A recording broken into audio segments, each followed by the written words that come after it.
अस्सलाम वालेकुम फ्रेंड्स, आप देख रहे हैं हमारा यूट्यूब चैनल अलमका टेक एंड बिजनेस हब। आज की इस वीडियो में हम बात करने वाले हैं दुनिया की सबसे बड़ी ब्लॉकचेन टेक्नोलॉजी के बारे में, जिस पे हज़ारों आपको प्रोजेक्ट इस वक्त काम करते दिखाई देते हैं, यानी कि इथेरियम के बारे में। बजाते खुद इथेरियम पिछले 6 माह से दोस्तों मुसलसल गिरावट का शिकार है, लेकिन यहाँ पर कुछ ऐसे स्टेप इसके डेवलपर की जानिब से लिए गए हैं जो शायद इथेरियम को मज़ीद सपोर्ट दे सकें। इस पर हम बात करेंगे क्योंकि इस गल्फ टेंशन में, जिसे तकरीबन 45 से 40 दिन होने को हैं, इथेरियम ने किसी हद तक यहाँ पर संजीदा होने का मुजाहरा किया है। ये संजीदगी कितनी देर कारआमद रहेगी, इस पे भी हम बात करेंगे, और ये 2000 की सपोर्ट, इसमें और कितनी स्ट्रेंथ बाकी रह गई है मार्केट की यहाँ पर तेज़ तरीन गर्म हवा का मुकाबला करने की, इस पे भी आपको मैक्सिमम एजुकेशन फराहम की जाएगी। तो दोस्तों ऐसे में आपने क्या करना है, वीडियो को करना है लाइक, चैनल को करना है सब्सक्राइब। अगर आप चाहते हैं कि आने वाले दिनों में आपसे हमारी किसी भी कैम वीडियो का नोटिफिकेशन मिस ना हो,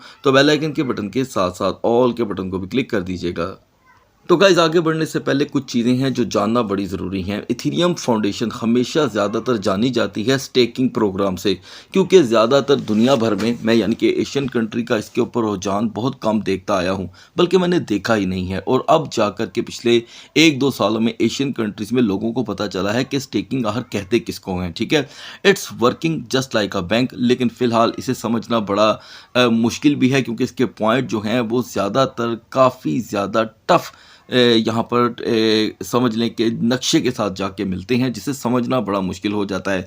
लेकिन हम उतनी देर तक ही वहाँ पर रहते हैं जिसकी इस वक्त ज़रूरत है आपको समझाने की। तो यहाँ पे दोस्तों इथेरियम फाउंडेशन ने तकरीबन 70,000 टोकन जो हैं वो यहाँ पर बाकायदा तौर पे डिपॉजिट करके स्टेक पे रखे हैं, जिसका आने वाले दिनों में इथेरियम को कोई एडवांटेज हो सकता है। और ऐसे में एक थोड़ी सी भी सेंस रखने वाले, बल्कि आम सेंस रखने वाले इंसान ने सिर्फ एक चीज़ देखनी होती है कि आखिर ये स्टेकिंग प्रोग्राम जब ऑन हुआ, यानी कि जब स्टेक कर दिया गया, किसने किया ये छोड़ें, ये बड़ी लंबी कहानियाँ बन जाती हैं, क्योंकि इनको फिर मार्केट में रिसर्च बाकायदा करना पड़ता है। लेकिन ये भी मैं आपको बता दूं कि अभी जो मैं वीडियो आपसे शेयर कर रहा हूँ ये मुकम्मल तौर पर रिसर्च बेस्ड है। ठीक है जी, तो आज इस वक्त 2030 और 2025 के करीब इथेरियम के प्राइस जो हैं वो घूम फिर रहे हैं, और इस दरमियान हम देख रहे हैं कि इथेरियम की एक बड़ी डिपॉजिट देखी गई है।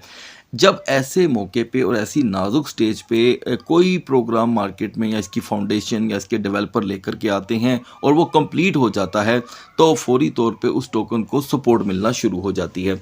तो दोस्तों कल है कारोबारी हफ्ते का पहला दिन, सारी दुनिया की नज़र स्टॉक मार्केट पे है। 3 दिन की मार्केटें बंद होने के बाद ये एक बड़ी तब्दीली कंसीडर की जाएगी। तो दोस्तों पहले तो आप ये समझ लें कि ट्रेजरी की शक्ल में यहाँ पर इथेरियम की एक बड़ी तादाद जो है वो यहाँ पर स्टेक हो चुकी है। तो ये ऑटोमेटिकली 2020 और 2030 को देती है सपोर्ट। अब ऐसे में 2 चीज़ें जो कि हैं हो सकती हैं। एक जो मैंने आपके साथ शेयर कर दी है, यानी कि यहाँ से मार्केट इथेरियम की सपोर्ट को और मजबूत कर सकती है। अगर आप ये जानना चाहते हैं कि कितना मजबूत कर सकती है, तो अगले पेज पे जाकर के मैं वो आपको बताऊंगा। लेकिन अगर आप ये जानना चाहते हैं कि मार्केट कितना टूट जाएगी, तो उसके लिए ये पॉइंट भी आपके समझने ज़रूरी हैं। देखिए दोस्तों, कल अगर मिसाल के तौर पे मार्केट्स ओपन होती हैं और बहुत से व्यूवर्स अचानक मार्केट का सेंटीमेंट देख के स्टेकिंग ओवर करके फ़ौरन अपने जो इथेरियम्स हैं वो अनस्टेक कर देते हैं, तो एकदम से 2020 की सपोर्ट को एक बड़ा ख़तरा लाहक हो जाएगा। ठीक है, हालांकि ये स्टेकिंग एक मरतबा साल 2025 जून में भी हुई थी, और एक दफ़ा फरवरी की यानी कि 24-25 तारीख को भी हुई थी, और अभी भी यहाँ पर ये स्टेकिंग मुसलसल देखने को मिली है। वजह यह है कि लोग जो भी है इथेरियम के प्रोजेक्ट के ऊपर यहाँ पर एक सस्टेनेबिलिटी की वजह से बिलीव करते हैं। लेकिन एक और चीज़ मैं आपको बता दूं कि इसमें से बहुत से ऐसे टोकन भी हैं इथेरियम के जो उस वक्त स्टेक हुए थे जब उनके प्राइस 3500, 3800, इवन के 2800 थे। तो उस हिसाब से जिनको रिवार्ड मिल रहा है इथेरियम का वो तो मिल ही रहा होगा, लेकिन उनकी एक्चुअल अमाउंट जो है वो कम हो चुकी है। यानी कि 3500 वाला अगर आप आज अनस्टेक करता है तो इथेरियम की एक्चुअल प्राइस 2040 पे जा चुकी है। तो दोस्तों अब बढ़ते हैं कैंडल चार्ट पे, ताकि वहाँ पर जाकर के मैं आपको मैक्सिमम एजुकेशन फराहम कर सकूँ। तो दोस्तों इससे पहले हम आज कैंडल चार्ट स्टडी आपके साथ शेयर करें, इसकी आने वाले जो अपकमिंग डेज़ हैं उनकी यहाँ पर प्राइस एनालिसिस का तजिया आपके साथ शेयर करें। मैं आपको बताता चलूँ, इस वीडियो का ताल्लुक मुकम्मल तौर पे एक एजुकेशनल पर्पस के साथ है, ताकि आप ब्लॉकचेन टेक्नोलॉजी और उसकी जो प्रोडक्ट है वो मार्केट में किस तरह काम करती है उसकी आपको यहाँ पर मैक्सिमम एजुकेशन फ्राहम कर सकें। तो दोस्तों सबसे पहले तो यहाँ पर जानना ये ज़रूरी है कि सेंटीमेंट्स यहाँ पर इथेरियम के ऑलरेडी क्या देखने को मिल रहे हैं। ये बात तो हम बहुत अच्छे से जानते हैं कि जिस दिन से गल्फ टेंशन स्टार्ट हुई है, इथेरियम ने अपने आप को 1980 से बाउंस करके 2150 तक की रेजिस्टेंस अपनाए रखी है और ये कंसिस्टेंट है। यहाँ पर अगर इसकी हम नॉर्मल प्राइस रेंज देख रहे हैं तो वो दोस्तों सपोर्ट के तौर पे 2024 है और रेजिस्टेंस 2075। मुझे यकीन है कि अगर आप इथेरियम लवर हैं तो आप इन चीज़ों को बहुत अच्छे से जानते होंगे। और इसी साल के शुरू होने से पहले इथेरियम ने 4946 का हाई भी दिया था। चलें, ये तो हो गई पुरानी बातें, ठीक है। लेकिन अब यहाँ पर पहले तो सेंटीमेंट्स का जानना बड़ा ज़रूरी है। देखें दोस्तों, इथेरियम के सेंटीमेंट्स पहले से ही बेरिश हैं, लेकिन एक अच्छी चीज़ है, फियर एंड ग्रीड का इंडेक्स थोड़ा कम है, 12% है। हालांकि अगर हम अदर आल्ट कॉइन को यहाँ पर जाके देखेंगे तो उनके आपको फियर एंड ग्रीड के जो लेवल्स हैं वो इस वक्त 40% तक देखने को मिल सकते हैं। दूसरी तरफ इसका डोमिनेंस भी थोड़ा सा लो है, कहीं पे अगर कोई अच्छी चीज़ है तो वहाँ पे नेगेटिव भी है 10.74%। लेकिन सप्लाई इन्फ्लेशन बहुत ही कम है। सप्लाई इन्फ्लेशन भी समझ लें, सप्लाई इन्फ्लेशन जो इन्फ्लेशन होती है वो ये होती है कि एक डर होता है बायर के देन के अंदर कि भाई मैंने अगर इसे बाय किया तो ये ना हो कि इसकी और सप्लाई मार्केट में आ जाए। सप्लाई मार्केट में आ जाएगी तो फिर बड़ा सिंपल सी बात है कि सप्लाई मार्केट में आने के बाद डिमांड जो है वो कम कर जाएगी और डिमांड बढ़ जाएगी, जो डिमांड कम पड़ जाएगी और सप्लाई बढ़ जाएगी। और सप्लाई एंड डिमांड के जो मैनिफेस्टो है दोस्तों, उसको मुझे उम्मीद है कि आप समझते होंगे, ठीक है। तो यहाँ पर ये चीज़ जो है इसे इस वक्त थोड़ा सा डोमिनेंस के तौर पे थोड़ा सा डाउन करती है। अब लास्ट में आ जाते हैं cycle high. Max cycle high ये बताता है हमें इस वक्त के 2377 तक का है। तो गाइज अब बिना देर किए बढ़ते हैं इसके कैंडल चार्ट की तरफ।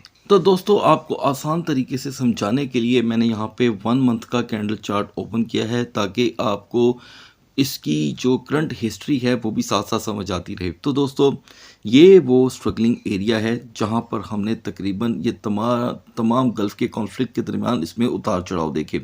ये जो टॉप रेजिस्टेंस थी ये 2380 और 2350 के करीब थी, जिसके बाद से इथेरियम यहाँ पर कोई अपनी खासी सपोर्ट नहीं बना सका। लेकिन अब क्योंकि हम नए कारोबारी हफ्ते की तरफ जा रहे हैं तो इथेरियम को यहाँ पर एक बड़ी स्ट्रगल का सामना है और वो है दोस्तों 2020 का। ये इसकी एक ऐसी सपोर्ट बनी है कि मान लें यहाँ पर अगर पीर वाले दिन मार्केट में कुछ सेंटिमेंट्स या कोई ऐसा फंडामेंटल न्यूज़ से ताल्लुक़ आपको देखने को मिल जाता है तो मार्केटें यहाँ पर 2000 के लेवल को ब्रेक करके इसकी पुरानी हिस्ट्री की तरफ लेके जाने की सलाहियत रखती हैं, जो सीधी सीधी 1800 से 1850 की है, ठीक है। ये एक इसका लेवल है। और अनएक्सपेक्टेड लो जो हमने तकरीबन 1.5 माह से पहले देखा था वो भी यहाँ पर मौजूद है, यानी कि हमने 1800 को भी ब्रेक होने के मंजर के एज पे देखा था। अब यहाँ पर अगर टोटल स्लॉट की बात करें तो लोएस्ट 1800 हमें दिखाई देता है, मैक्सिमम 2370 2350। इस दरमियान अब स्ट्रगलिंग एरिया ये है जहाँ पर काफ़ी दिन हो गए हैं, तकरीबन 5 दिन हो गए हैं इथेरियम यहाँ पर स्टे कर रहा है। और इन 5 दिन से पीछे देखें तो उससे पिछले 3 दिन बड़े ज़बरदस्त रहे, क्योंकि इथेरियम ने 2035 से 2150 तक की रेजिस्टेंस पकड़ी थी। तो गाइस यहाँ पर हमें ऑलरेडी एक बेरिश हैमरहेड बनती हुई दिखाई दे रही है, जो अगर किसी बुलिश कैंडल के फुट के अंदर बन जाती तो बेहतर होता। लेकिन क्योंकि यहाँ पर इक्वल माउंटेन्स और लो माउंटेन्स देखने को मिल रही हैं तो सारा दारोमदार कल सुबह की मार्केट पे है। यानी कि अगर इथेरियम अपनी सेफ जोन में एंटर हो जाता है अगर, यानी कि 2090 से लेके 2150 पे, तो इथेरियम के लिए एक नए ब्रेकआउट के जो दरवाजे हैं वो ओपन हो जाएंगे। यकीनन आप जानना चाहते होंगे कि वो क्या हो सकता है।